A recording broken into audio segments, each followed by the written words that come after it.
And then she's like, oh, and by the way, just so you know, if you ever want to have kids, you might not be able to. Well, so it started, I'm going to say I was like 20, 22. I don't remember exactly, but early 20s. And back then, I mean, I'm still to the point where, okay, if something crazy happens, you go to the doctor, right? So I had a hospital close to my office. So obviously, I just went over. Sweden, free healthcare. Eventually, I come to like, I don't know, doctor number 4 or something.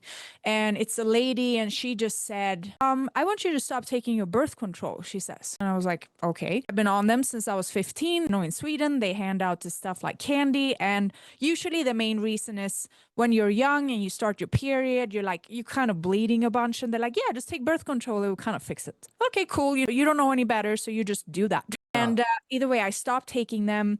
And slowly but surely, all of these issues just kind of stopped eventually. And then some time later, I don't remember how long, but they wanted to basically bring me back in for a checkup. And this lady just said, well, you shouldn't be taking that. Okay, yeah, I see that now, you know. And then she's like, oh, and by the way, just so you know, if you ever want to have kids, you might not be able to. She said you could try like, you know, IVF if you wanted to. And I'm like, like 22. I'm like, I mean, I'm not going to have kids right now anyway. So I was just like, in that moment, I was like, I don't like, you know, doctor stuff anyway. Like, I'll go if I'm dying, don't get me wrong, but I don't like doctor stuff. Yeah, I'm certainly not going to have some doctor try to put a baby in me.